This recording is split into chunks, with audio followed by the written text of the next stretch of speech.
Bonjour et bienvenue dans Mémoire de métal, le podcast qui explore les albums qui ont marqué l'histoire de notre musique préférée. Il existe des albums qui marquent une époque et puis il y a ceux qui ne semblent pas appartenir à la nôtre. En 2012, Alceste sort Les Voyages de l'âme, un album qui ne cherche pas à frapper, mais à rappeler. Que ce soit un souvenir flou ou lointain, un bon moment ou un voyage qu'on pensait oublier, mais qu'on ressent pourtant bien.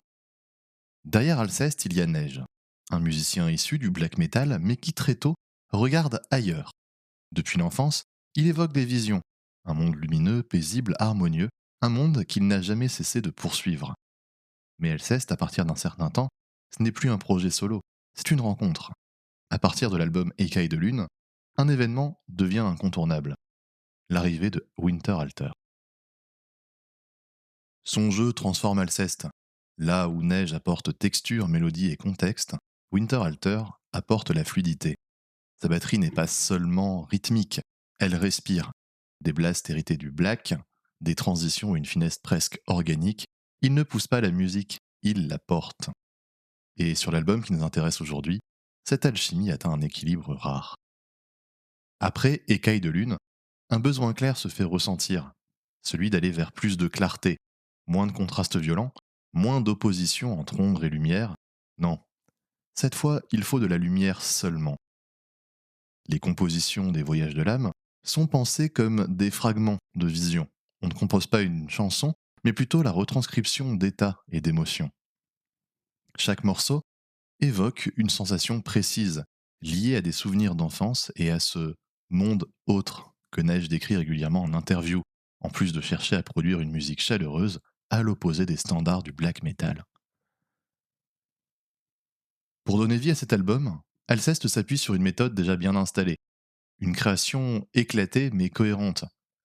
Une partie du travail est réalisée en France, écriture, texture, première prise, mais la finalisation de l'album se déroule en Allemagne, au Klangschmidt Studio E. Là-bas, avec Marcus Stock derrière la table d'enregistrement, l'objectif est clair. Il faut préserver l'aspect organique des titres. Pas de production trop black metal, pas de rigidité, pas de son froid. Les guitares servent à envelopper l'auditeur, la batterie doit respirer et l'ensemble doit rester vivant. Même dans ses moments les plus intenses, l'album ne doit jamais devenir agressif, mais plutôt accueillant. Et avant même la première note, il y a une image qui prouve que l'album réussit son pari. La pochette des Voyages de l'âme, un paysage irréel, des formes naturelles et transformées, des couleurs presque sombres, mais dont le rendu semble plus réconfortant qu'autre chose. Nous sommes loin des codes du black metal, et ce n'est pas un hasard. L'artwork a été réalisé par Furcy Tessier, musicien et artiste visuel connu notamment pour son projet Les Discrets, un groupe très proche d'Alceste, autant musicalement qu'esthétiquement.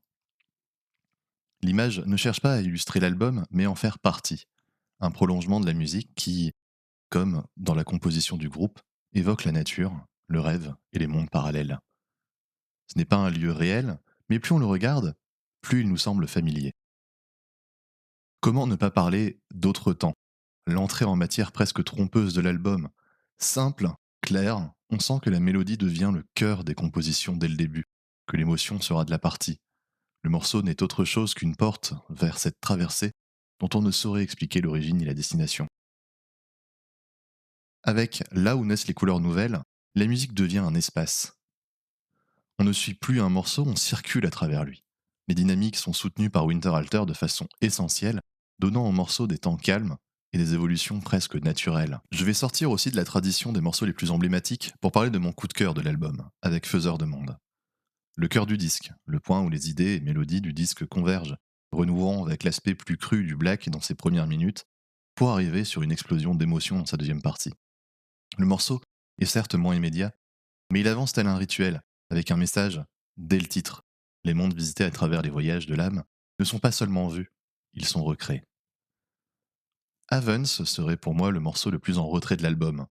Non pas parce que les fans l'aiment moins, mais plutôt volontairement. Le morceau se situe entre deux pistes longues, Faiseur de monde et Summer's Glory, le final de l'album, qui constitue la fin du voyage. Le morceau se veut être une retombée. Il propose autre chose que les élévations de l'album, avec un calme, un lieu presque vide, où le corps et le cœur se reposent. À sa sortie, l'album est très bien accueilli. La presse parle d'un disque à la fois mature, cohérent et singulier. Alceste franchit un cap en sortant des frontières strictes du métal. Le groupe en conserve les codes, mais les rend accessibles pour le grand public. L'impact est réel. Le black gaze, mélange du black metal et du shoegaze, style dérivé du rock alternatif, trouve ici une forme aboutie. Des groupes comme Lantlos et Death Heaven prolongent cette voie à leur manière. Mais Alceste garde une identité unique, une musique tournée vers l'élévation et non la confrontation. Pourquoi cet album reste? Parce qu'il change la fonction même de la musique extrême. Il ne cherche pas à libérer la colère, mais à créer un refuge, ce qui est peut-être plus rare. Il y a des albums qu'on écoute et d'autres qu'on garde avec soi. Celui-ci en fait partie. Cet épisode, il est aussi pour quelqu'un, une voix qui s'est perdue. On ne perd jamais vraiment ce qu'on ressent, et certaines choses passent par la musique, par les souvenirs, et ces instants suspendus. Et peut-être que dans ces voyages de l'âme, rien ne disparaît vraiment. C'était Mémoire de métal, merci d'avoir suivi cet épisode. On se retrouve bientôt pour explorer une nouvelle page de l'histoire de notre musique préférée.